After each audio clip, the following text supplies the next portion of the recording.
എൻ്റെ പേര് പ്രിൻസി ജെയിംസ്. ഞാൻ തൃശ്ശൂർ ജില്ലയിലെ ചാലക്കുടി ഇടവകാംഗമാണ്. കഴിഞ്ഞ മാസം ഫെബ്രുവരി 28 എൻ്റെ ഭർത്താവിന് ശക്തമായ വയറുവേദനയുണ്ടായി. ഞങ്ങൾ ഹോസ്പിറ്റലിൽ പോയി ഡോക്ടർ അൾട്രാസൗണ്ട് സ്കാൻ ചെയ്തു. അതിൽ വൻകുടലിൽ ഒരു തടിപ്പ് കണ്ടു.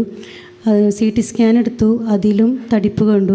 അപ്പോൾ രാജഗിരി ഹോസ്പിറ്റലിലെ ഡോക്ടർ ഫിലിപ്പ് അഗസ്റ്റി പറഞ്ഞു, ഒരു കൊളോണോസ്കോപ്പി എടുത്ത് നോക്കാം, രണ്ടിലും തടിപ്പ് കണ്ടതുകൊണ്ട് നമുക്ക് അതൊന്ന് നോക്കാമെന്ന് പറഞ്ഞു. ഞങ്ങൾ അതിൻ്റെ ഇടയിൽ കഴിഞ്ഞ മാസം 7 ഏകദിന ബൈബിൾ കൺവെൻഷനിൽ പങ്കെടുത്ത് പ്രാർത്ഥിക്കാനായിട്ട് ഞാൻ ഇവിടെ വന്നിരുന്നു.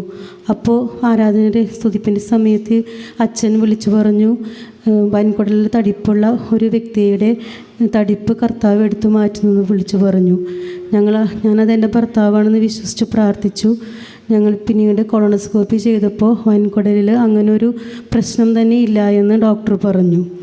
തുടർന്ന് ചെറുകുടലിൽ ചെറിയൊരു അൾസറേ ഉള്ളൂ, അത് നമുക്ക് ബയോപ്സി റിസൾട്ട് വന്നതിന് ശേഷം വേണമെങ്കിൽ മരുന്ന് എഴുതാമെന്ന് പറഞ്ഞു.